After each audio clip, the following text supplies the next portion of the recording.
let you get to those questions, and I'm going to go ahead. We're going to jump right in. We've got a lot to cover tonight. So I'm going to go ahead and jump into our screen sharing and see if we can get this presentation on the road. So bear with me while I get our PowerPoint switched over here. There we go. Perfect.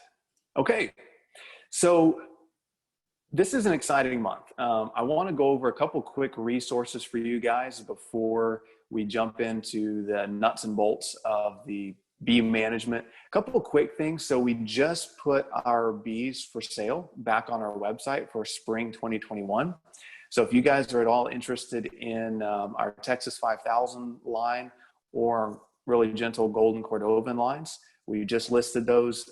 So you're able to go ahead and get your order in for spring of 2021. Now I know that's way in advance, but we don't usually sell out, but we certainly sell out of those early dates. And so the advantage of ordering sooner is you can get your bees picked up in the very first round in early April, rather than waiting till May or June to get your bees. So if you want bees in the spring, now's an awesome time to go ahead and get those ordered.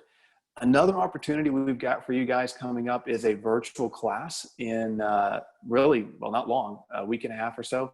I love this class. It's completely virtual. It's the 15 most important things to know in beekeeping. And so it kind of just boils all of beekeeping down into what is the absolute most important things to know in beekeeping, and boils that down in about a 2-hour session. So that's September 12th. You can go on to texasbeesupply.com to register for that. Really encourage it. It's going to be fantastic. A free resource for you guys that you may not be aware of is we have a YouTube channel at Texas Bee Supply. We also have a video blog on our website where all the same videos live. And we're getting quite an array of videos up there. So I think we've got 50 or 60 videos now. Most of them are just practical beekeeping tips. And so that's a cool resource for you guys. The last thing I want to mention is our free monthly magazine. Our September edition just came out. It's about 70 something pages. It's, again, all practical beekeeping. That's a huge focus for us, whether it's Zoom calls or our magazine. We try to keep it super practical. And our magazine is just that. It's fully virtual. So it has videos you can watch inside the magazine, text you can read, a lot of very interactive features. So a lot of cool stuff in there. A lot of stuff we're going to be talking about tonight, we get into much greater detail inside the magazine. So awesome free resource. And you can view that on our website just under our monthly magazine tab. And one other little side note, we're still trying to work out formatting on it. If you're trying to view it on your iPhone or smartphone or tablet, just hit download, and then it's a much better viewing experience when you pull up the magazine. We're still trying to work out some bugs. It works great on a desktop computer. So still working through a few little issues there. And then the last resource for you guys that most of you are familiar with is if you ever have a beekeeping question, feel free to email it to help@texasbeesupply.com. And we're always more than happy to answer your questions. If we don't get to your question tonight on the Q&A, we will feel free to send it to help@texasbeesupply.com, and we'll get that answered. Because as usual, there's several hundred people on the calls tonight, and we can't always get to every question you ask. So if we don't answer your question, don't worry, shoot it to that email address, and we'd love to probably give you even a more in-depth answer over email. So, okay, so without further ado, let's jump into September tips. So this is what you should be doing in September. It's kind of the tail end of the summer, and so this is such an important month when it comes to beekeeping. I think I say that about every month, but this one really is. So as far as fall blooms, we've been talking about what you see in the spring. Last session, we talked in August, we talked about summer blooms. Now we're not into fall yet, but we're beginning the transition seasonally into fall. And so these are some of the things you're going to start seeing. You're going to start seeing this upper left yellow plant. That is, I call it broomweed, and that's pretty pervasive across much of Texas. It's not really blooming a lot yet, but here in a couple weeks, it'll really start blooming. It is a phenomenal pollen source for the bees. Over here on the right, you can see that on the far right, we've got our snow on the mountain and our snow on the prairie. And that's, again, pretty much over most of the state. It's a great nectar producing, pollen producing plant. Makes the honey a little spicy, not in a good way, but it is a great source for the bees. And then on the lower left here, that's a white aster, and it's fairly pervasive across the state. It doesn't usually bloom until October. That's kind of the final native blooming plant that we get a lot of cool resources from for the bees. So that's kind of what's blooming now and what you see coming. And then, you know, it'll continue to trickle in until we get our first freezes. So as far as what we're seeing right now, current conditions, this is kind of the beginning of the end of the bee season. So we're kind of winding down. We've had really good rains across a lot of the state. Some pockets of the state are certainly drier than they should be, but a lot of North Texas, a lot of the Houston area, Southeast Texas, Central Texas, you know, last week we got some good rains from the hurricane. And then this week we've gotten some amazing soaking rains and across much of the state. So we're doing pretty good as far as rains. And then as a result, we are starting to see a trickle of a pollen flow that should only increase through September, especially with the rains that we've gotten. And then we usually in Texas see our pollen flows kind of peak in early October as temperatures cool, and then largely coming to an end in late October, early November, once we start getting those cold fronts and cold snaps. We should also start seeing an increase in nectar. Not a lot. Some regions you'll actually start getting a fall honey flow. Other regions just get a little bit of a trickle. And so we're going to talk about feeding and what you need to be watching in your hives as far as a fall honey flow versus on the other extreme needing to feed. And then of course we're starting to see cooling temperatures, and that's awesome. I mean, if you look at the 15-day forecast across much of the state, you know, we're out of the triple digits and we're coming into the upper 80s to low 90s, which is cool. I mean, that's a good sign. It means that we're not going to have probably a scorching dry September. So conditions are looking pretty good for bees across, you know, through September. As we all know, that can change in a heartbeat in Texas, but at the moment, looking pretty good. Okay, let's think ahead. Okay, let's think about winter and what do bees need to survive the winter, because that's a lot of what we're going to talk about through our September call, through our October call. We're going to get into what do our bees need to survive going through the winter. At the end of this call, we're also going to talk about some things like mean bees. You know, a lot of people say, well, you know, in the fall or summer, my bees are mean all of a sudden. Why are my bees mean? And we're going to try to get into some things like that if we have time towards the end. But this picture, this was actually in Canada many years ago for me. This was probably 10, how old am I now? Probably 10 years ago. No, probably 12 years ago now. I got to go to Canada. This was a commercial beekeeper I visited, and this was winter there. And they said this was an incredibly mild winter. We're standing next to beehives that are wrapped for winter to keep them warm. Not necessary in Texas, but in Canada, they said on most years, the snow would be several feet above the beehives. And so they would actually have to go dig down to the pallets of bees so they could get air in the winter. So we don't have to worry about that, fortunately. But what do our bees in Texas, especially, or in the South, need to survive the winter? And it's a little different, thankfully, than Canada. But in the South, we need 30 to 40 pounds of honey or syrup stored in the second box. We need mites to be 2 per 100 bees or less. We need sufficient bee population. That's a huge one. If you don't have sufficient bee population, there's no way your bees are going to survive. I'm not going to get into a ton of detail about that because Lauren is going to be talking about when to combine hives when that population isn't sufficient. And then we had a lot of really awesome articles in our September edition of the Texas Bee Supply magazine about bee population and when to know, hey, it's time to combine or not. And then the final thing is you need a healthy laying queen. So those are some of the things we're going to be talking about tonight to make sure our bees can survive what is becoming winter. We talked in our past programs, and by the way, if you ever want to watch our previous Zoom calls with monthly tips, you can see those on our YouTube channel. But we talked a lot in August about fat bees versus skinny bees and feeding our bees properly through the summer to make sure their fat cells were built up where they need to be in order to raise healthy bees going into the winter. So I'm not going to get back into all that again, but I want to mention that we are in the final stages of winter bee rearing. If you recall, worker bees raise different types of bees in the summer than they do going into the winter. In the summer, they know those worker bees are only going to live about 6 weeks because they work so hard bringing in honey. They literally work themselves to death.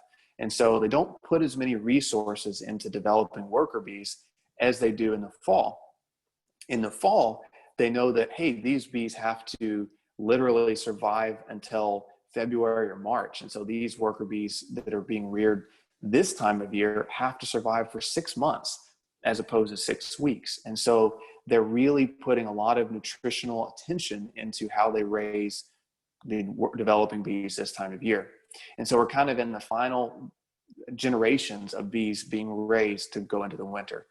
And so that's why we're going to talk briefly, but a little more about here's what you need to be feeding your bees, and here's how you need to be making sure that final spurt of bees being raised is as healthy as possible. And we're also in the final stages of hive management and hive growth. And so September is kind of the last month that we see hives grow, and it's kind of one of the last months where we can really affect a lot of change in our hives. You know, once you start getting into especially mid and late October, the time for bee management and trying to get your hive to grow or fix hives when there's issue is over. So this is the final critical month to make sure our hive is where they need to be. Okay, so previous webinars, we've talked a lot about trickle feeding, right? And it's, in a nutshell, it's over the summer, we're giving our bees small amounts of syrup each week, you know, 1/4 gallon or so, and we're giving them a little bit of pollen substitute.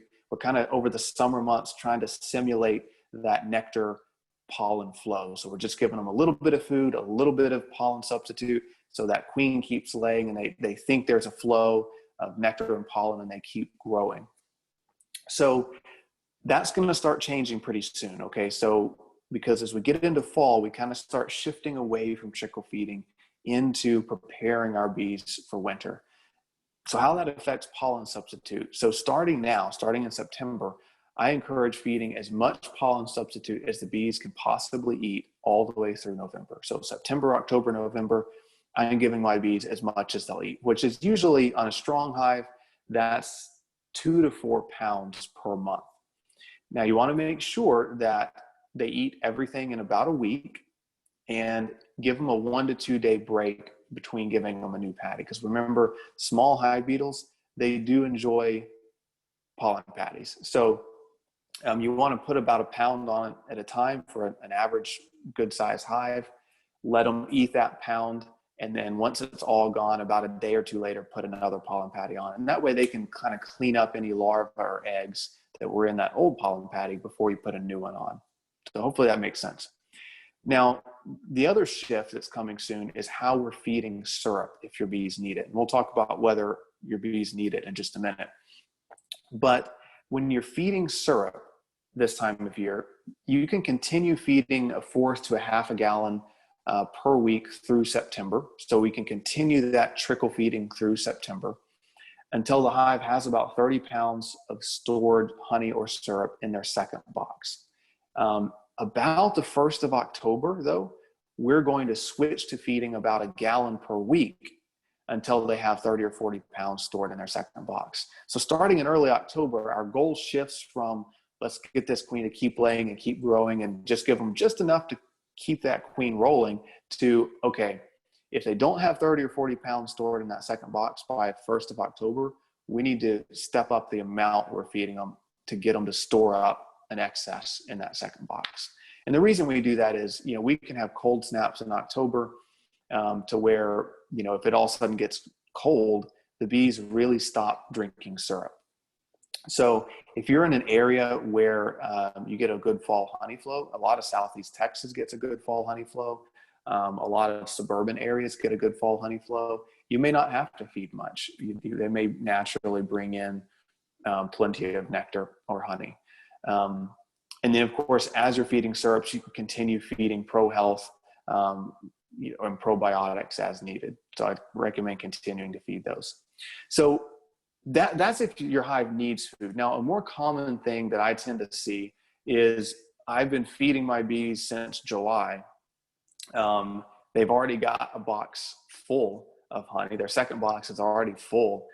When do I stop feeding, or how do I stop feeding? Because I've already got 40 pounds of excess honey stored in my second box.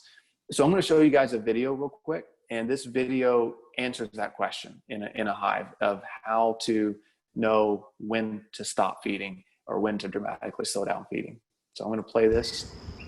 Hey everyone, let's talk about overfeeding hives. So we spend a lot of time talking about feeding, right? In the springtime, feeding to get your hive to the strength it should be. In the summertime, feeding our hives to make sure they don't starve to death. We talk a lot about feeding syrups especially. Now, pollen substitute, you can't really overfeed. But syrup, there are times where you should slow down on the feeding. So let's take a look at this hive. This is a hive that doesn't need to be fed anymore. And an alternative is you can always add additional boxes. So you either need to stop feeding in some cases, or if those top boxes are completely full of honey or syrup, you got to add another box. So let's see what's going on in this hive and talk a little bit about when to slow down or stop feeding.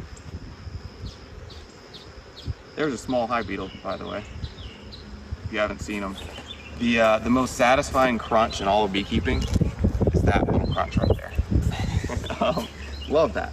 So, okay, so right off the bat, we can see this is a really, what I would call a really good, strong hive. You know, when I can see the top is completely covered with bees, that's a great sign. This is a box I would say is 100% full of bees. You can see there's bees between the frames, wall to wall.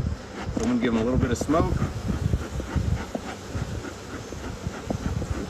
Start running down, and I can see again right away they've got honey or syrup stored all the way to the outside frames, totally full, completely packed. Look at that.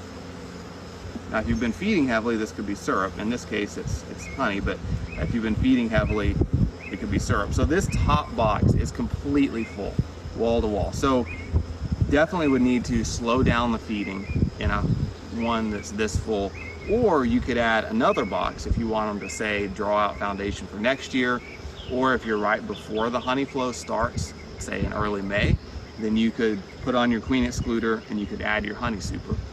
But in this case, we're in the summer, and so if it were me, I would probably add another box and keep feeding maybe 1/4 gallon or so per week and get them to draw out a second box. If you don't want to keep feeding, you could just stop feeding a hive like this because it's completely full. I want to go into the bottom box and take a look at one more thing, because there's one other thing that I get a little bit concerned about that we want to watch for. So we're going to pull this second box off, set it aside. Take a look down here, because one thing I really do not want to happen is I don't want my hive to get what I call honey bound or syrup bound. If you're feeding too much, they can actually fill the brood nest with honey instead of with brood.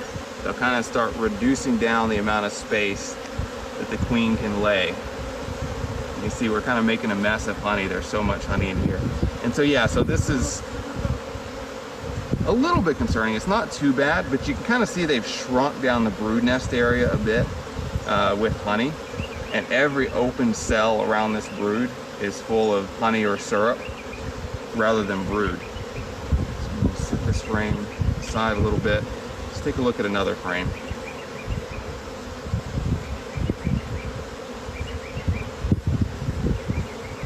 See, there's just honey rolling all over these bees from breaking these frames apart. So again, you kind of see there's a whole lot of capped honey around this brood, They're not filling in too bad on this frame. I'm trying to find a frame to show you an example of what I'm talking about. But you'll see in extreme cases where everywhere there's an open cell, anywhere in the hive, they filled it with nectar or honey or syrup instead of brood. You can kind of see that here, where they're just filling every available cell. But in general, they've still got a lot of great brood in here. So this hive isn't really too bad. It's not a case where they are completely honey bound. I would say that they are on the verge, but they certainly are not honey bound. So again, this is a great sign. So you've got in the middle of the brood nest, you've got open cells that the queen is laying eggs and larvae in. So they are allowing her enough space to continue that laying. Kind of in here, you can see they're starting to do that a little bit. In all these open cells where you should have brood, they've put, you can see that uncapped nectar or honey or syrup in these cells. It's not too bad, but sometimes you would see this whole frame that way, where every open cell is nectar instead of honey. And you don't want to see that in the middle of the brood nest. On those outside frames, it's okay, but it's not something I want to see in general. So again, with this hive, it's not too bad, but I definitely want to stop feeding them, or I want to add another box so they've got more room, because I don't want them storing all that syrup down here in this brood nest. Otherwise, they'll restrict the area where the queen can lay, and we don't want that to happen. So for other videos, you can always check out texasbeesupply.com. And for now, we're gonna go check a different hive. Thanks. Okay, so there you go. Hopefully that was helpful for you guys. And we do have all those videos on our YouTube channel and video blog as well. And we'll link to all these videos in a follow-up email we'll send all of you after this call, hopefully tomorrow or so. So let me show you guys too. So just because I noticed you couldn't really see on that video, it was hard to see what was actually inside those frames. But here's a picture of, I was talking about in that video where the bees are kind of filling in the brood nest with nectar. And this picture you can see on the left right here, that's a great example of that. You can kind of see there's a little bit of capped brood here and there, but largely you can tell they've kind of filled that brood nest area in with nectar or honey where there should be brood, versus the picture on the right. You've got nice cap brood with a ring of honey around it. And so if you're seeing that picture on the left in the brood nest of your hive where they're filling it in, that's a good sign that it's time to slow down feeding, especially if you've already got that second box, full of nectar, honey, or syrup. And you will see bees begin to reduce down the queen's brood nest area as the fall progresses, because that's natural for them, right? They want to start shutting that queen down, filling it with honey for the winter. And so some of that is natural, but this time of year, you should still have multiple frames of brood in your brood nest area. Okay, the other thing you're going to start seeing is more pollen, hopefully. Most regions in Texas, August was pretty rough as far as the pollen flow. If you're in the suburbs, you probably still had a pretty decent pollen flow. In most rural areas, August was pretty rough, but I'm starting to see a lot more pollen coming in now. So the picture on the left, you can kind of see there's brood and there's some pollen mixed in with the brood, but there's not really nice, beautiful frames of brood. The picture on the right, I'm not quite seeing that much pollen yet in the hives, but it's getting close. A lot of hives I'm seeing, a half a frame of pollen stored now. So you should start seeing increased pollen stores, especially as we get into September and after these rains. I would still recommend feeding pollen substitute. Now that can seem counterintuitive because you're saying, hey, I've got all this pollen coming in. Why would I still feed pollen substitute? And there's a couple primary reasons for that. One is that the pollen coming in the fall isn't always the highest quality pollen. It doesn't always have all the nutrients that the bees need in it. And that's so critical that we have all the nutrients the bees need this time of year as they're raising those winter bees. So giving them the pollen patty gives them that extra nutrients. It also makes sure they have an excess of protein, which is going to encourage that queen and those worker bees to keep rearing brood as long as they possibly can, which is just going to make them that much stronger. I'm not going to dwell on this chart because we talked about it a lot in August. It was a study done by Randy Oliver in California, where he showed how much feeding pollen substitute starting in August carried through all the way to February with stronger hives. So there's a lot of research out there that shows feeding pollen substitute through the late summer, through the fall, really brings you out of the winter with a much stronger hive. Final picture here, we showed this in August, but those, you can see the small hive beetle larva on the left. That's a great example of what we don't want to see. If you're seeing those small hive beetle larvae in a patty, you can pull it out, throw it in the freezer for a day or two, put it back in the hive to kill off those little larvae. But that's why we don't want to leave a big glob of pollen substitute in a weak hive for 2 weeks. You can start to have a small hive beetle problem. We just want to give them as much as they can eat in about a week. If you see those larvae start developing, throw it in the freezer, kill off the larva, and start over. Varroa, we're not going to talk a lot about this. You can see our July and August Zooms. We talked a lot about Varroa mites and those, but I do want to make note that this is the final window for effectively treating your hives for mites. You know, September and October, it's a closing window of time to treat for those mites. It's critical. If you haven't treated for mites, absolutely test. Make sure you have a problem before treating. But if you do have a Varroa mite problem, you've got to get that taken care of. This is your final window. If you did treat for Varroa mites in some form in July, then go ahead. I really encourage you to go ahead and test again to ensure your treatment was effective and to make sure that those populations haven't rebounded, because that can certainly happen over the course of July and August. You can have a rebound of mite population in September. Some summer mite treatment options, you know, HopGuard and Apivar are some of the only chemical treatments we have in the summer that are really effective. Going into fall, though, we've got some additional options. You can still use Apivar or HopGuard. Apiguard, the thymol-based treatment, works great once the temperatures are about under 85 degrees during the day. We're not quite there, but we're almost there. And then oxalic acid starts working better and better. Oxalic acid tends to work better when the hive is broodless or close to broodless. So those Apiguard and oxalic acid become a more effective treatment as we get into cooler and more broodless conditions. One side note though, I've certainly talked to people that are saying, well, I want to treat with oxalic acid. I know it doesn't work great when there's a lot of brood in the hive, so I'm just waiting to treat until November. That's a pretty dangerous game to play because your hive can absolutely be killed with Varroa mites by then. So the key is, if you want to wait and use something like oxalic acid or Apiguard when it cools off, just do a test now to make sure that you don't have a critical issue that's going to kill your hive. And again, the key is to test. And, you know, the Varroa Easy Check, we sell this at the store, we ship it. It's so easy. I mean, it makes testing Varroa mites really, really quick and easy. And we've got videos as well on how to test. If you haven't already, hopefully you already have, but if you haven't already, go ahead and remove queen excluders. So those don't need to be on your hive anymore. If you've got them on, then pull them off. It's okay if the queen gets a little bit of brood up in the supers or your second brood box or whatever configuration you have. She's probably not going to move up and lay a whole lot this time of year. The danger of leaving queen excluders on as it starts cooling off is the bees can move up to the honey through the queen excluder on a cold night and leave the queen down below, and she can get too cold and die. So really want to pull those queen excluders off if you haven't already.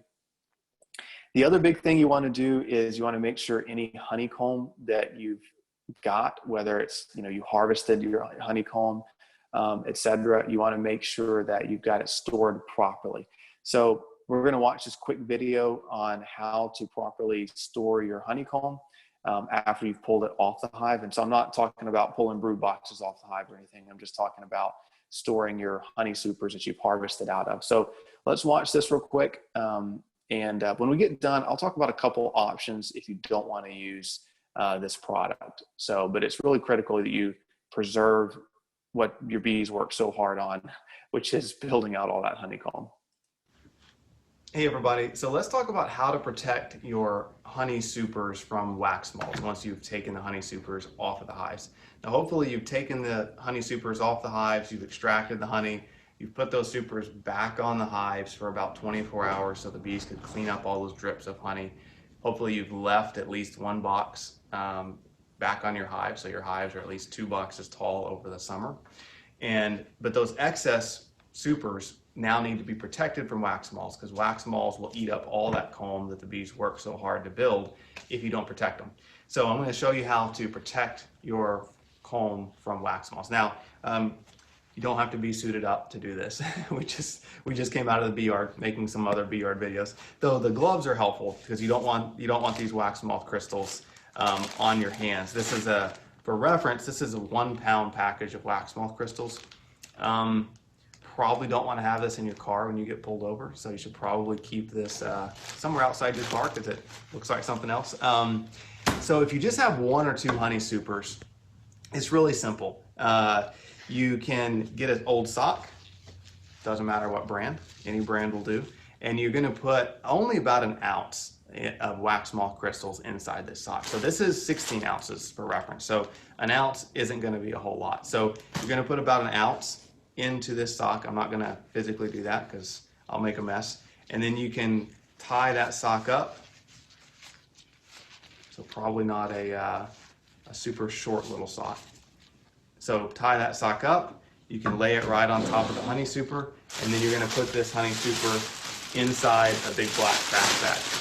So, and then tie it up. You get the idea. So one quick thing is you don't want to leave this in the heat. You can put it in your garage or something, it's fine. But out in full heat, it can get so hot that it'll melt the comb. So store it in your garage or something. Once you seal that up really tightly, you shouldn't need to reapply crystals because maybe every month take a quick peek in there, but it should be okay if it's sealed up really tightly so no wax moths can get inside.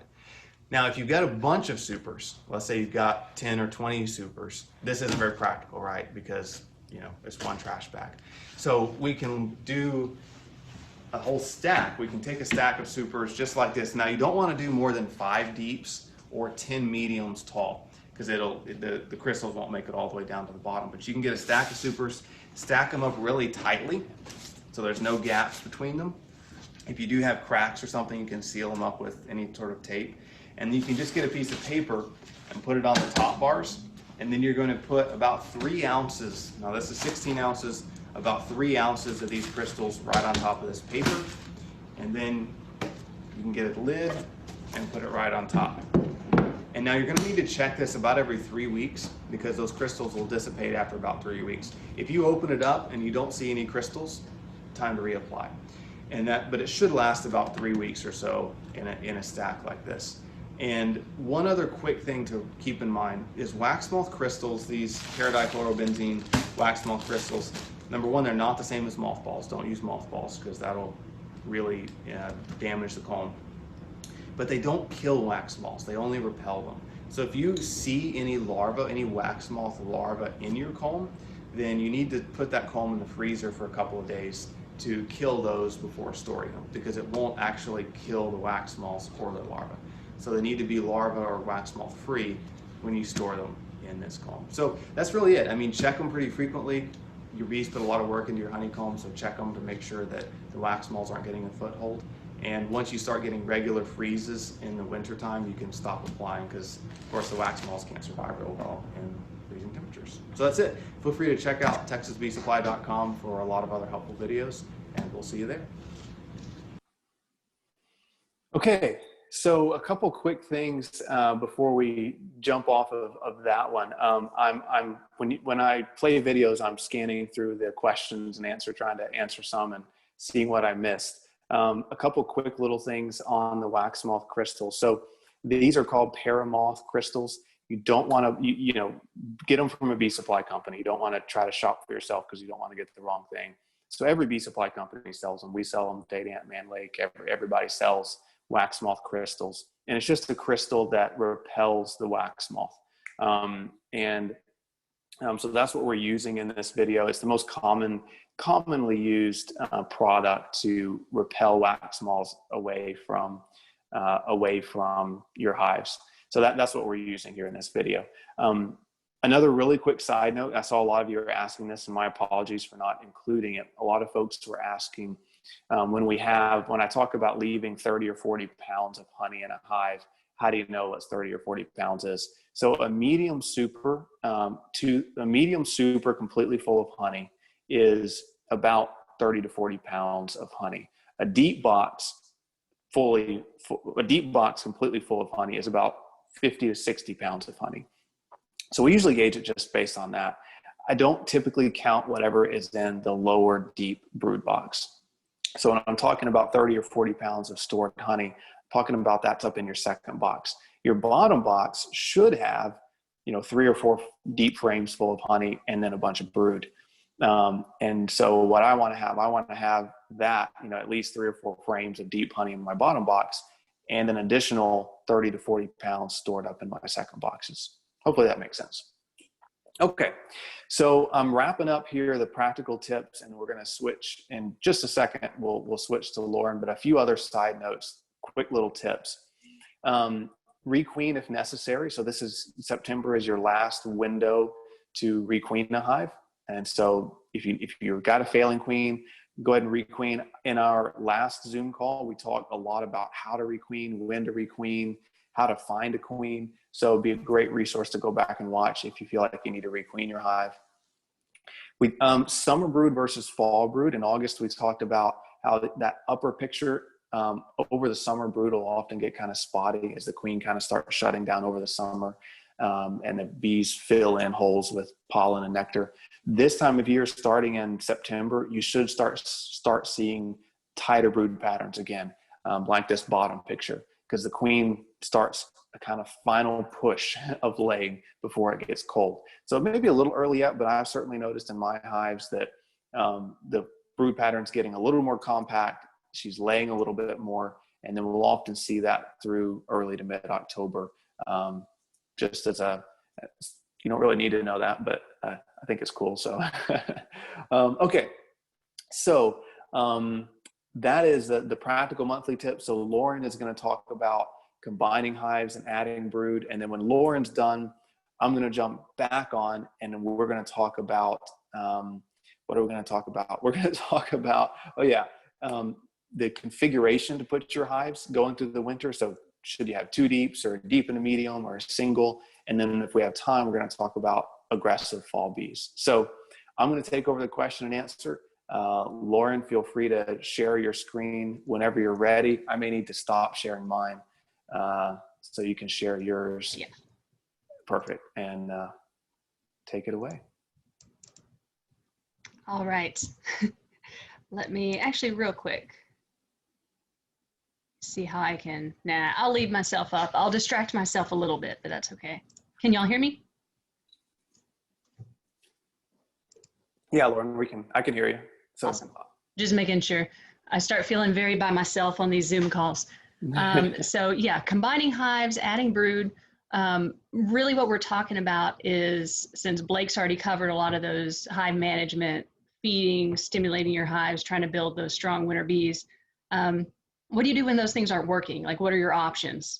And that is mainly these two. These are kind of the light and the kind of heavy option. And so for one, what you want to do, and I'm sure y'all have been doing this all along, is assess all your hives. So say you have, 8 hives out there in the backyard. September is a great month to get a real good handle on everything, for a whole lot of reasons. One, and we can't really emphasize this enough, is you want to raise those real strong winter bees, right? September is when you're kind of starting that process. But also for me, if you've been a beekeeper for more than a year, you've probably experienced some level of hives robbing each other, and bees going in and trying to mob weak hives or hives with a lot of honey. September, we get away with being able to be in our hives a little bit more. And that is exciting to me. I tend to not like honeybees quite as much when October rolls around and you can't leave a hive open for more than 5 or 10 minutes and you're just mobbed by robbers. And you're able to take those steps while the queens are still laying well and the bees can gather resources. So it's the time to do it. So when you're looking through your hives, you're going to look for specifically really weak hives, and you probably know these in your yard already. Like, you could probably point them out right now. And by weak, I specifically mean the population. I don't necessarily mean, oh, they don't have a lot of honey. Well, if they have a lot of bees, you can make up for not a lot of honey. But I'm talking those hives you look into, and I tend to count frames of bees. And if you're not used to that, your counts might be very different than mine. But I consider for a single hive body, somewhere in the 8 to 10 frames of bees. That's a full hive body of bees. That's a hive you open up and you're pretty happy with it. A weak hive, in Texas, we're a little lucky. We can get away with building them up a little longer. Like our fall, a little bit of a flow is a little bit longer. Extends kind of into November sometimes, like you can open them up in December. We're not just shut down. But I would say anything less than what you would see in a nuke you just got is pretty weak.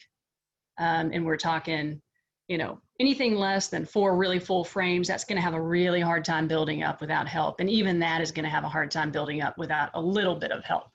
And if you get into those hives, which I do have, because I do some bee removals as well as hive management, where you've got 2 or 3 full frames of bees.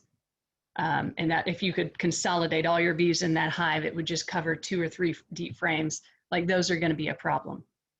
The important thing to know, and I'll talk more about it later, is do they have an excuse for being wimpy? In beekeeping, we often call those the dinks. Do they have an excuse?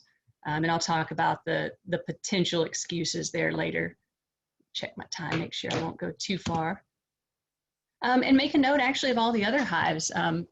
Depending on how many you have, it may be kind of, you might not know that off the top of your head, but who's doing well, they're on track, and who is out there that really has extra resources. I know I got a question earlier about, well, if you have one hive that's just going like gangbusters, should you kind of distribute resources from it to the others? And the answer is potentially. But make a note of those. Those are also sometimes a little bit of a problem going into winter just because they eat up so much honey. And so sometimes, kind of sharing resources from them is not a bad thing. Depending, again, you wait until October and you share a lot of honey from your strong hive to your weak one, and then it gets robbed out and killed, so it's all kind of a process. So to diagnose the weak hives, this is really important. So why is this population low? And I think this is just on my screen. Sorry, I'm distracting myself with my little video here. So why is that population low? So in this hive, I can't even remember which one that is. It was probably a removal hive based on things. As you can see, you're seeing all the bees in that hive. Those are deep frames, but there are, I'd be hard pressed to even call that 2 full frames of bees. 1 3/4 maybe. And that's giving them kind of the benefit of the doubt. So that is a hive that it doesn't matter if there's nothing else wrong with it. It's not really going to go into winter strong enough to either make it probably is going to die, but if you manage to nurse it along, you're still going to end up with something that you have to nurse along in the spring for a good part of the time. So how to fix that one up. But one of the reasons you're trying to figure out this why, and like I said, in this case, it was probably because this was a removal done late in the year where it's just not ideal. You don't have the resources. You're just pretty much taking bees and putting them on comb. But knowing that history is important, because what we don't want to do is take a hive that's having a problem that's based on a disease or really high mite count that's not controlled yet, et cetera, and put that on a good hive. You don't want to spread diseases that way at all. So why might a hive have an issue? Here's my picture that I hate to say I took just the other day. So poor varroa mite management. And that includes like just from high mite counts. Ideally, you're monitoring for mites. But you can see with this, that parasitic mite syndrome, and actually this picture is exactly that. This was last week of August this year. And these are bees that are dying in the pupal stage and having to be pulled out. And that's why that comb's so spotty and you see so many open cappings. If I were to zoom in, you'd see that those characteristic kind of flattened late larvae. and dead pupae, and the bees are trying, they're not even able to pull them out in time. They're doing so badly. So this is a hive that 100% will die. It probably won't even wait until winter to die. That could be a problem. So if you've got a lot of mites on your bees, like this is a hive that you could potentially introduce to another one, but you have to get that under control first. You can't do it right now if the bees are just covered up in mites, because you're just going to move that population of mites to your other colony. You also don't really want to leave it to die for so many reasons, but one of them is you don't want those mites to end up hitchhiking on the robbers that come take care of that dead and dying colony. So what if you have a hive that recently swarmed? Like just the other day, I got a call about a swarm. So it happens at weird times of the year. It's not just spring. And when they raise that new queen, sometimes, you know, there's a bit of a break for one. So you're not going to have quite the population. And also 2/3 of the population just left in a swarm. And so if you have a hive like that, well, it's a small population, but you can probably consider it healthy. That may be the only reason the population is small. Like it does have an excuse for being small. If you recently captured that swarm and put it in a hive, especially if you didn't have resources to boost it up with, then that hive is probably going to be small as well. That's kind of what we end up with a lot from removal bees is kind of weak, healthy bees, but pretty darn weak because they just didn't get the brood to go with them and the resources. Queen issues, which I could give, I don't know how many talks on queen issues, but you could have an old failing queen.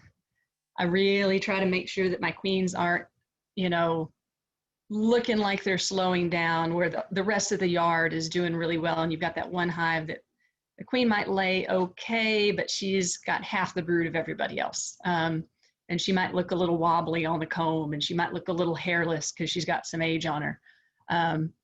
Maybe she's, you know, starting to fail or getting towards failing. Or queenless hives. I mean, obviously a queenless hive is going to be, population is going to go down very, very quickly. And then if you haven't been stimulating through the summer, so everyone does things a little bit differently. I have a lot of management hives that I will only visit as many times as necessary. I'm not necessarily pushing them to make a ton of honey. I'm not necessarily pushing them for anything like pollination. And so I am really extending that forecast out a lot more. So I'm not going to be able to trickle feed. I'm not going to be able to put a lot of pollen on them if they need it. So that population will sometimes go down if I'm not careful and get pretty weak. But that wouldn't be a disease problem, right? So that would still be pretty healthy, something you can add to others. And then look for any signs of brood or bee disease. So this is, like I said, the important part is we're trying to avoid moving any disease or high mite counts to another hive that's already good.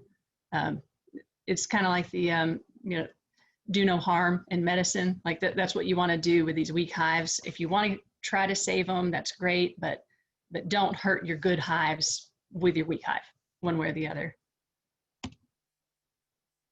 So in deciding between combining and adding brood, and which we'll talk about a good bit later, kind of each in depth, with combining, all you're doing is you're adding bees from a weak hive to a strong hive. That's it. It's pretty simple. And I actually took pictures earlier today to show you how to do it, but it's really straightforward. Whereas adding brood, you're just simply boosting that population by transferring frames from a strong, healthy hive to that weak hive to try to give them just enough bees and resources to grow, really. When you're combining, you're only keeping one queen, and it's 99% of the time wrong hive. You're not likely to keep the queen in the weak hive. For one, she may be a lot of the reason that hive is weak. There could be instances where you want to save her though, so you might not pinch her, right? Like most of the time I'm going to be killing the queen in that weak hive, but you might have another place for her to go and try her. I'd take that with kind of, I'd consider that pretty heavily though, because a lot of the times some of these problems can be traced back to that queen. But say you recently requeened that hive with a queen that should have done well, and they just didn't have the population to really get her going and get that hive saved. That will happen if you requeen really late in the year sometimes. Requeening in September is pretty good. Requeening towards mid to late October, you're getting possibly too far out to really make a lot more bees. So if you're requeening because they have very few bees and you're waiting until mid-October, for one, good luck finding queens sometimes, and for two, you're not necessarily going to be able to save that hive.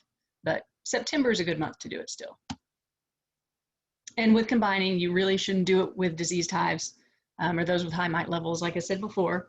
With adding brood, you can.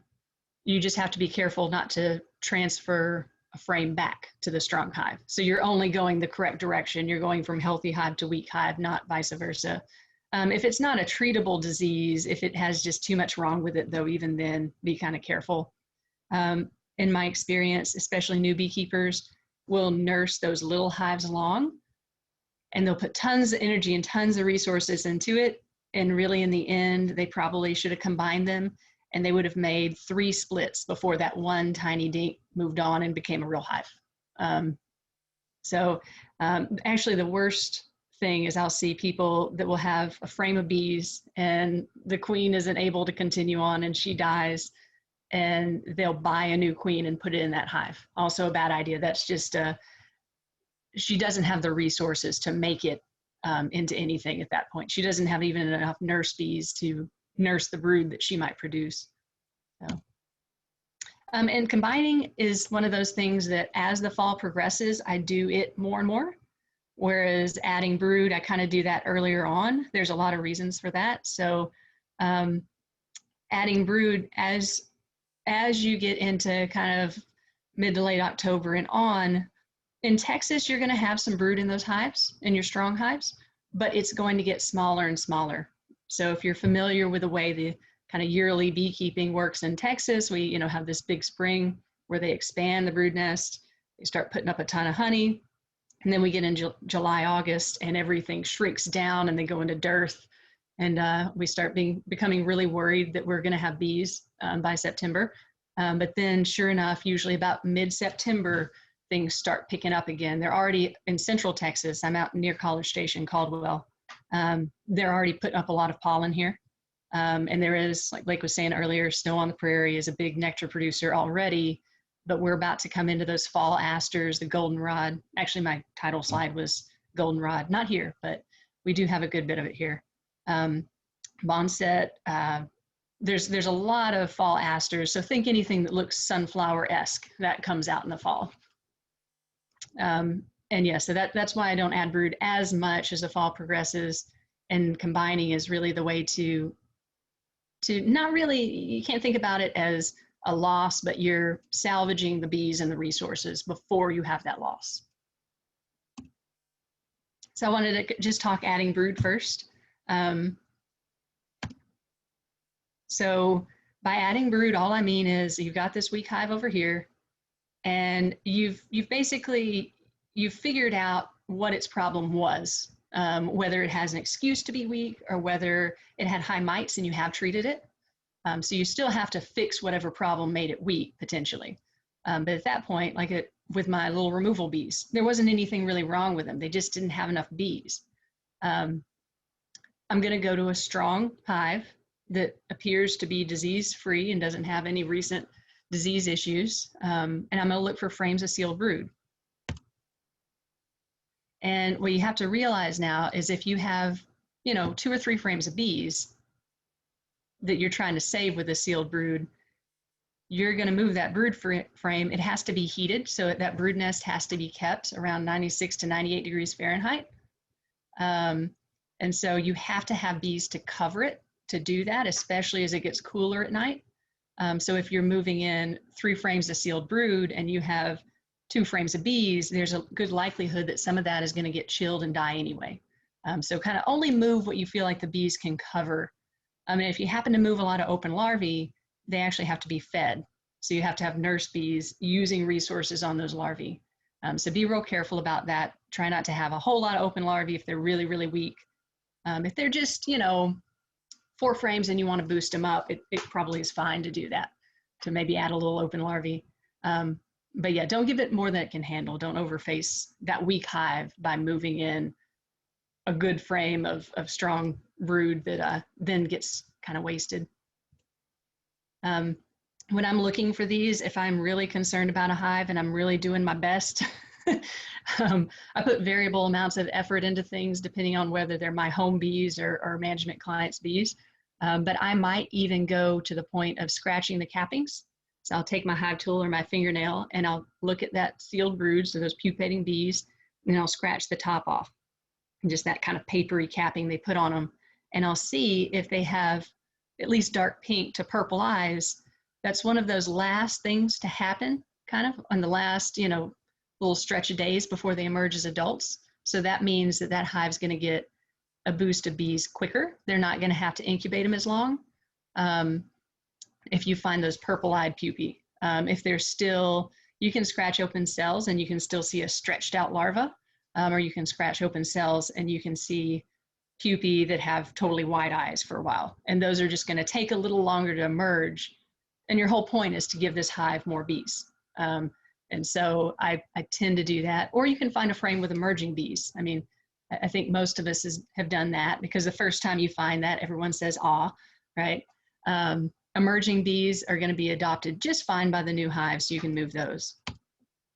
Another thing to know is that bees will basically always accept brood. They're never going to say, "No, you weren't laid in this hive." If it's brood, they will accept it. Most of the time, with rare exceptions, they'll accept the nurse bees on that brood.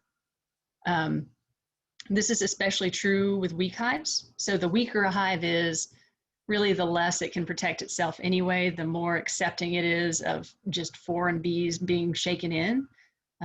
When I go into combining, I'll kind of describe that some too. But if you can go either way, and there's a lot of opinions on it, I tend to move bees or brood with the nurse bees on the frame for the most part. I mean, I adapt it to the exact circumstance I'm moving it for. But especially with a weak hive, you're trying to boost population anyway.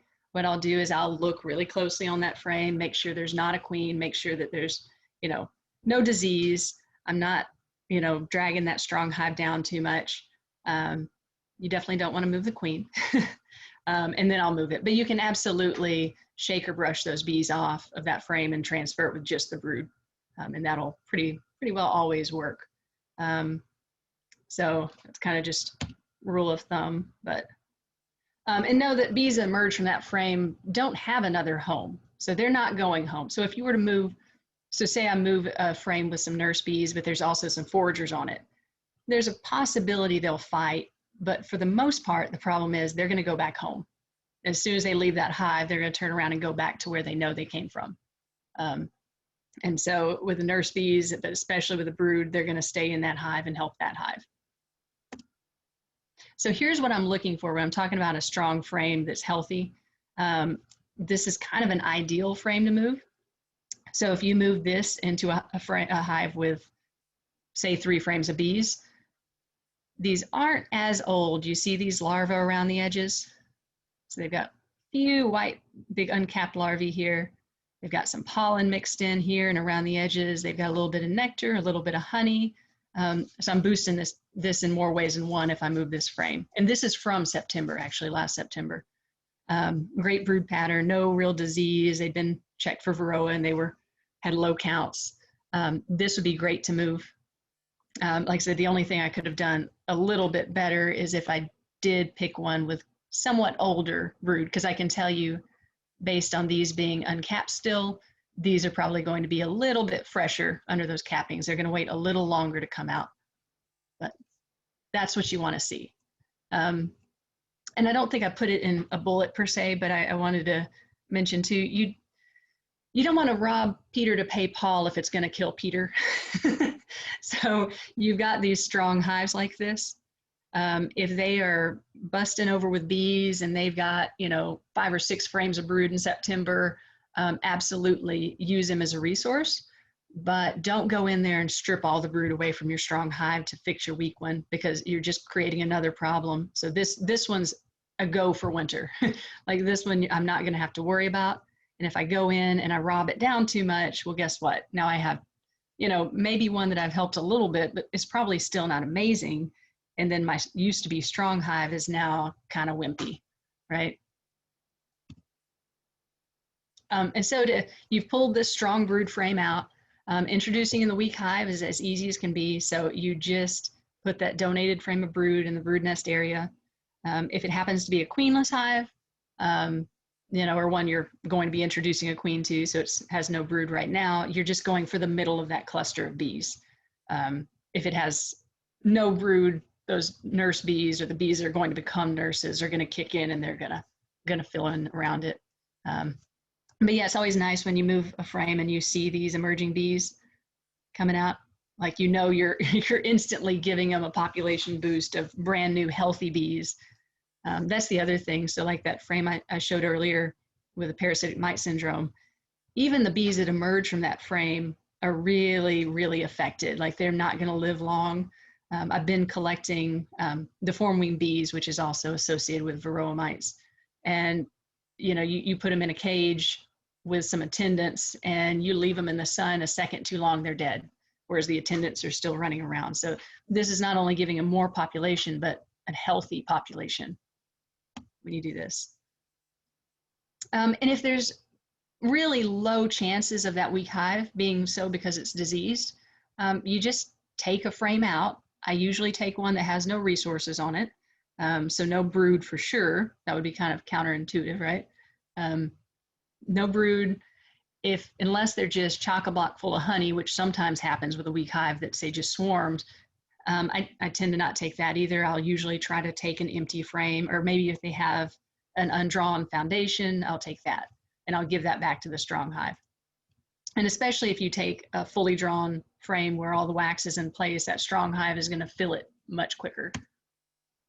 And like I said, the bees that emerge, they don't have any other place to go. So they're going to stay there. They're going to help out that population.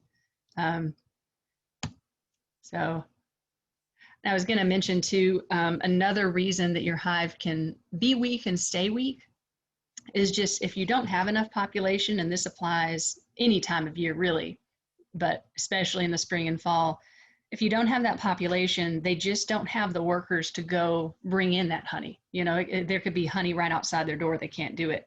But another thing that won't happen is because they can't warm a bigger brood nest, the queen can't lay a bigger brood nest. I should have put the picture in here because it was an interesting one. I had one hive where the queen was laying almost like a laying worker. She'd lay 3 or 4 eggs per cell. And it was because she was a real good queen and the population was so low, she couldn't expand that brood nest. So she just kept kind of doubling back. But yeah, if you don't have that kind of tipping point of population, it's really hard for that hive to build up. In September, as long as you have no major problems and you've got at least, like I said, 4 good frames of bees, with a little help like this, you can actually get that hive going fairly well by fall. To me, a strong single, so 8 to 10-ish frames of bees, good honey, with healthy bees, overwinters in Texas just fine. I know a lot of people say, oh, you've got to have double deeps, you've got to have this or that. My hives, if you look out there, they're all kinds. They're 1.5 stories, they're double deep, plus they're, I don't level out all that well at my house. And so it's balancing the resources with the bees with the space. So sure I'm on track here. There we go. And another reason, so I move frames all the time. So a lot of new beekeepers, if they think their hive might be queenless, but they can't find that virgin queen that might be running around, well, guess what? Add a frame with eggs and come back. If they're queenless, you can tell. And then the same rule applies. Like, you don't want to add a frame of eggs that comes from a hive with European felt brood. But I use this as a technique all the time. And I do level out to some point, and especially for those management bees, I'm going to be away from a month, 6 weeks sometimes, even more during the winter. But you can share those brood frames and resources among your hives. Be a little bit careful, especially sharing honey. But like I said, you don't necessarily want these huge hives going in the winter too sometimes. I kind of like to have everyone, within a range. So. And now I'll kind of go on pretty quickly to combining hives because I know my time will be up pretty soon. But I'm going to talk about the newspaper method. The more I looked, the more I realized that there aren't a lot of other methods that people recommend, because I'd always use this and And it's kind of funny to even have to call it the newspaper method, because it's just simple and it works, is kind of the deal. So I'm sure there are 15 other ways you could do this very easily, but this is kind of tried and true, and most people have newspaper. I kind of keep it to both start and stop my smoker, and so it works out pretty well. And this is a quote that y'all may have heard before, and I don't even know who said it, but you'll hear sometimes, take your winter losses in the fall. Combining hives is doing just that. So you don't want to leave those hives that you don't think are going to make the winter to go into winter, because then you're just going to lose all the bees in them, not just the queen. And you're going to potentially lose the comb as well if you don't catch it in time. I mean, you're going to have more problems this way. I'd much rather combine that hive, take that loss in the fall, and go into spring a lot stronger, and just split out that hive later, right? So yes, you might be going from 2 hives to 1, but then that 1 hive will create so much more if it's strong and healthy than that weakling hive ever would have, right? Even if it does manage to survive the winter. So I just took sort of a series here. Over there. So to combine, and like I said, to kind of reiterate, when you're combining, you can only have 1 queen. This is done especially as I get later in the fall, when I'm really kind of running out of options. I mean, sometimes you can't even find a queen to replace a queen in a hive anyway, you know. So say you have an old failing queen that you don't think is going to make the winter. She might turn into a drone layer. This is a good option. If you have that hive that, you know, right now is 2 frames of bees, it's probably not worth dealing with necessarily. You're going to spend a lot of time, a lot of just moving things around. You're going to take resources from other hives, and you might not make it. And so this is my example of what I've identified as a weak hive. I said I've been doing more removals recently, and so anyone that does that can kind of see my banded in comb frames here. And this is actually, because it's September, one that I probably should just let grow and add brood to, just as a disclaimer. But say this was mid-October, late October, I would definitely combine at that point. And I say that because this is a pretty healthy hive. I've already looked at the brood, and this was brood we banded in at the site we removed them from, and so it's healthy, not a high mite count, anything like that. But this would be kind of a candidate for combining if you didn't want to really kind of nurse it along. So first step is obviously identify it, but then find the queen. Unless you have a queenless hive, you have to find her. Even if you have queen cells, cut those down, but remove her. And generally what I'm talking about is squishing her.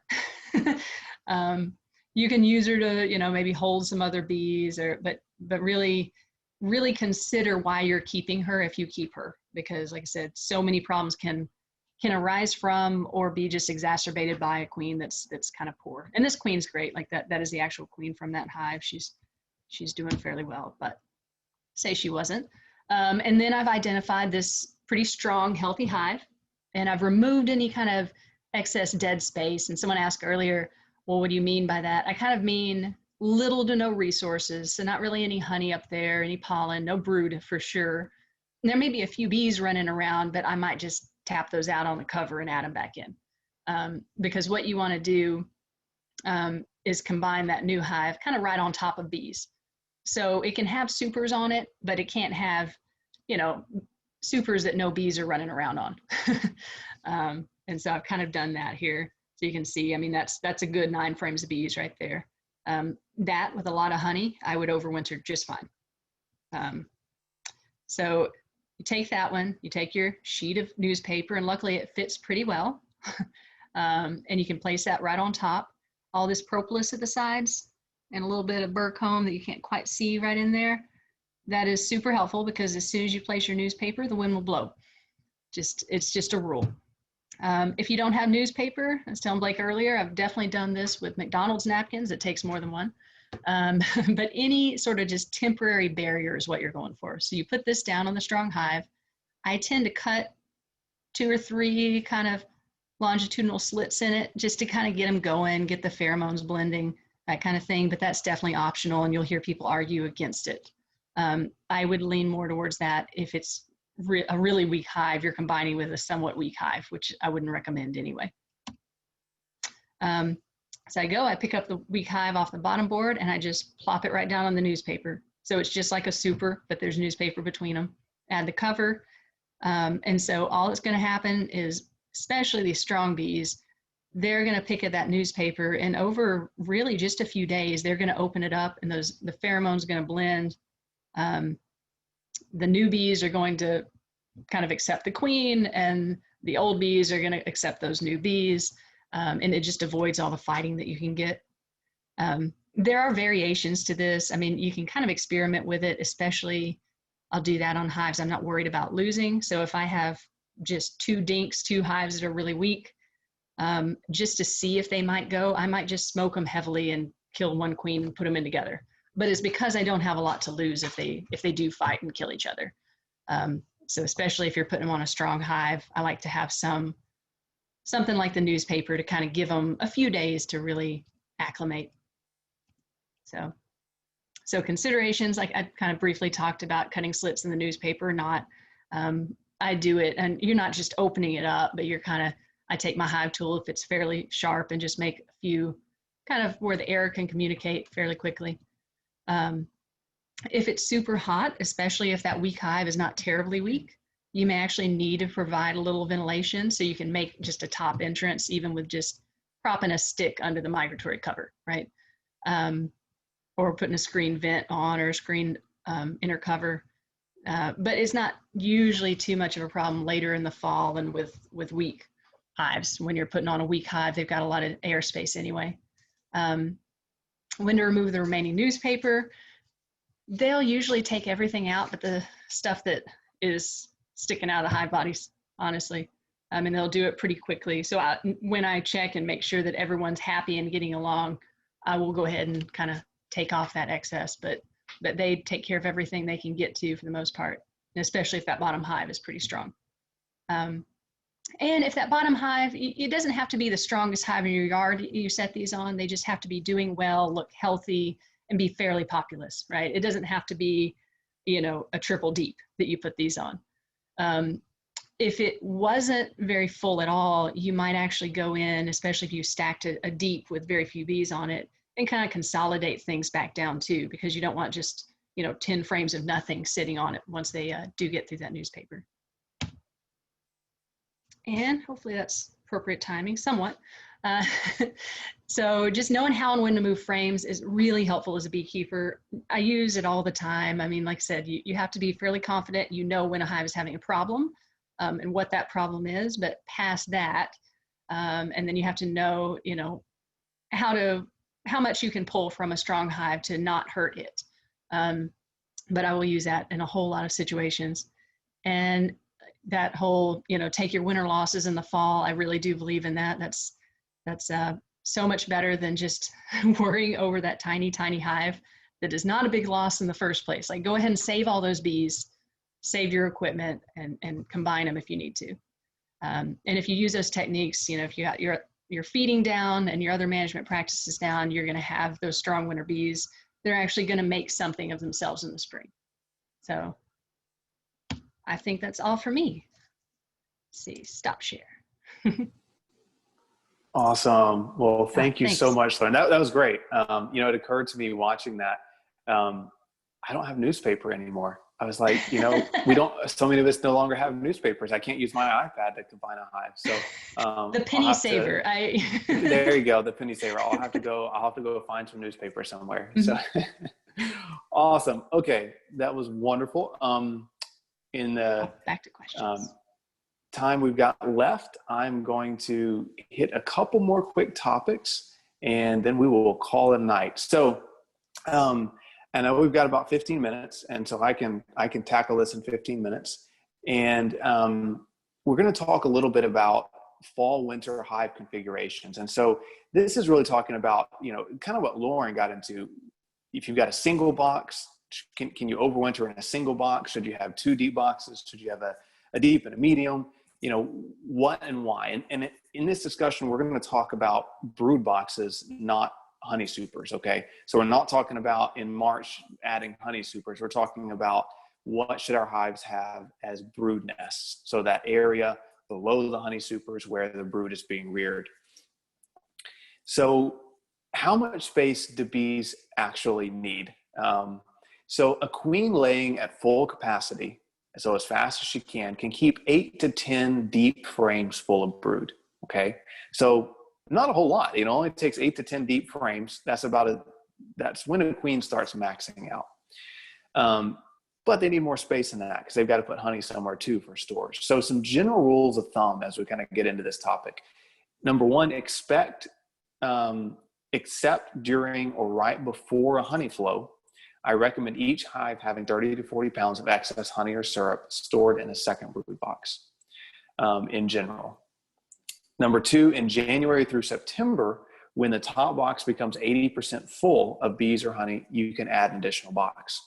Number three, through October through December, keep rule number one in mind. And if a third or fourth box is 25% or less full of bees or honey, remove it and store it for next spring.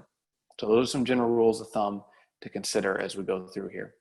Okay, so let's think about one deep brood nest. Okay, so there's some pros and cons. So Lauren talked about, you absolutely can overwinter with one deep box. Bees in Texas can survive that.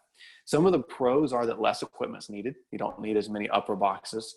You can harvest more honey if you run a single story hive year round, because their bees are going to be keeping that bottom box exclusively almost full of brood, and they're going to put all the honey up in the upper boxes. Some cons are, in Texas, you can overheat a hive. It's a strong single, especially if it's in partial shade, can over summer okay, but they're more prone to overheating. Swarming is a much greater consideration because once they fill up that bottom box, they can swarm quickly in the spring or summer, as opposed to having multiple boxes where they're a little less likely to swarm. And you might have to do more frequent feeding in the summer and winter because they can't store up quite as much honey in a single story hive. So you may have to do more feeding. A deep and a medium, or one deep and one medium is a brood nest. Some of the pros are that it's kind of the precise amount of brood and honey storage for a hive. They can fill that bottom box with brood, and they can put 30 to 40 pounds of honey or syrup stored in the second box. So it's a great configuration. The medium box is lighter than the second deep box, so that's a pro. Some of the cons would be it's more complicated to do your spring splits. So if you want to split again next spring, that medium box kind of gets in the way. That's a con. They're slightly more frequent feeding than double deeps, and then it's slightly more increased swarming potential than double deep hives. But in my opinion, for Texas, a story and a half, a deep and a medium, is a great way to go. And it's also a great way to overwinter. A deep box, 2 deep boxes for brood nests. Some advantages to that is it's easier to split in the spring because you've already got 2 deep boxes. You can just equalize the brood, equalize the honey, pull them apart. There's your split. There's extra room for the queen to lay, so there's plenty of room for the queen to lay. There's extra room for honey stores, so you might have to check them a little less frequently. So especially if you're not living near your hives, it's convenient.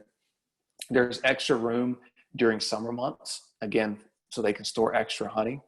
Some of the cons are that second deep box is really heavy if it's full of honey. So if your weight is an issue for you, that is a con. They tend to store a little bit of too much honey in that second box during the honey flow. So you may not be able to harvest quite as much honey because, again, they put a lot of honey up in that second box.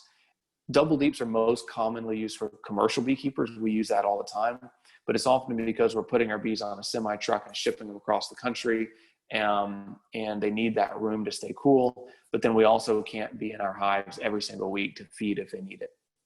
So those are kind of some pros and cons when it comes to what configuration. Any configuration can work. My typical recommendation for new beekeepers is a deep and a medium, or 2 deep boxes. I usually push people to a deep and a medium if you're a small scale beekeeper, because it's kind of the perfect configuration where they've got plenty of room for honey, they've got plenty of room for bees, but they're not going to store 60 pounds of your honey over the honey flow in that like they would in a deep box. So you're going to harvest a little more honey than if it was 2 deep boxes. So, but any work, the single can work. It's not quite as ideal in my opinion, because it takes a little more management on your part. Some risks with having too many boxes on a hive, and I'm not talking about 2, I'm talking about, okay, what if we have 3 or 4 or 5 or 6 boxes, not during a honey flow, but after a honey flow. You can have wax moth and small hive beetle damage in those upper boxes if there's not enough bees to keep them under control. If you put down too many boxes, you can also have a chimneying effect, where the bees like to move up. As a general rule of thumb, you can have them move up and fill up the middle 3 or 4 frames in 5 boxes. And so instead of filling up one box completely and going to the next, they'll just shoot straight up the middle instead of filling out and utilizing each one appropriately. There's a kind of a common myth that if you have too many boxes on a hive, they won't be able to keep the hive cool in the winter. That's not really the case. The bees tend to keep their cluster warm, not all the space inside of a box. So too many boxes isn't really too much of an issue going into winter. So some risks. Oops. Oh, sorry. I went too far there. So risks and then robbing. I didn't touch that one. That's what that little video was. If you have too many boxes for the bees to defend, you can have robber bees try to move in. Risks with not enough boxes. So I'm sorry, that picture isn't loading. If you don't have enough boxes on a hive, swarming can be a risk. You can have honey-bound hives. Sometimes if a hive is honey-bound, you need to add another box so they can move some of that honey out. You can have overheating. You can have no honey crop, because if they honey-bound a hive and shut the queen down, then you can actually have the hive really die. If you don't have enough boxes, then you can have no excess honey stores for the winter, or you may not be able to harvest honey at all. So, there's a picture. Better late than never, I guess. So let me go back a little bit and touch on a few topics. So kind of answering the question, what is ideal going into winter? What I usually recommend is that when any box is about 80% full of bees, it's time to add another box. That's not true after about mid-September. So if your top box right now, if you've got 2 deep boxes and your top box right now is 80% full, I would go ahead and add maybe a medium box right now, and they may draw it out and fill it up over September. And as long as each box, as you go into the fall and winter, as long as each box is at least, I'm going to say 30 to 40% full of honey or bees, I'm okay leaving it. Even throughout the whole winter. If you've got a whole box that has maybe half a frame or a frame of honey in it and virtually no bees, go ahead and pull it off there. But as long as there's a significant amount of honey and a significant amount of bees in a box, I usually just leave it on. Usually bees aren't going to fill up more than, I'm going to say, 2 or 3 total boxes through the winter. It's pretty rare that they would need more space than that. But if they're filling that up, then hey, I would go ahead and leave it over the course of the winter. So if you've got, now if you've got the flip side where you've got maybe 1 deep brood box that's full of bees and honey, and you've got a second box that they never drew out and isn't full of anything, I would leave it on there till about the 1st of October, hoping that if you're trickle feeding and you get a bit of a fall flow, that they go ahead and draw that out or fill it up. If by the 1st of October, that second box still doesn't have any significant amount of bees or honey in it, go ahead and pull it off.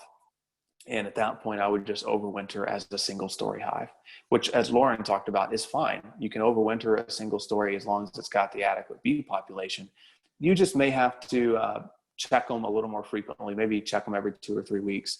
Make sure that they've still got at least, I'm going to say, 3 or 4 frames full of honey. And if they don't, you may have to keep feed on them over the course of the winter. Bees don't really drink much syrup or eat much food that you give to them throughout the winter because it's too cold.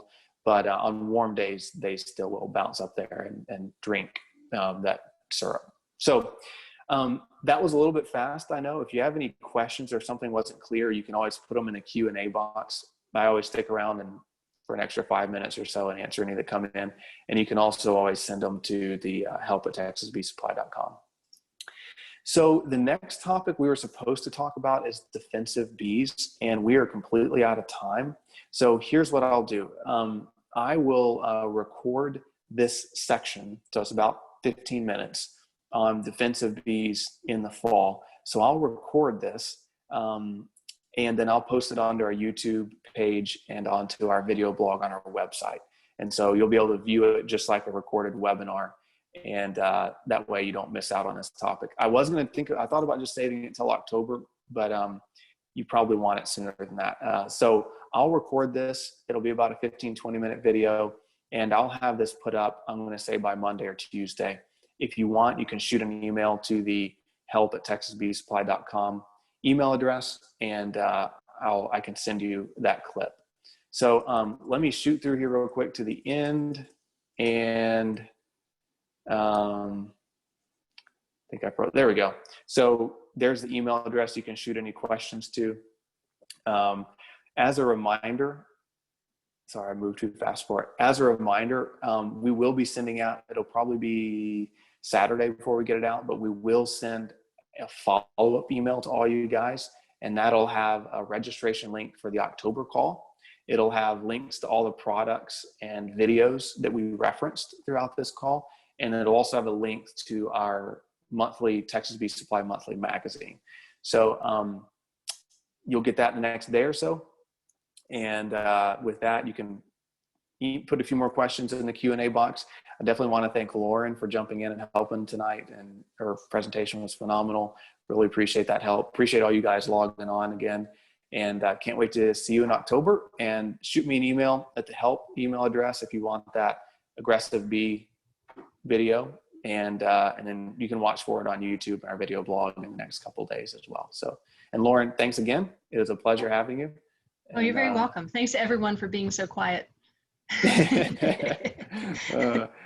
And I can see you answered 100 and something questions, so thank you for that as well. Okay, I'm missing one. I didn't get your chimney effect, so you know. No problem. I'll leave some for you. All right, cool. Thanks. Awesome. Well, thanks guys. We'll see you all in October, and have a great night.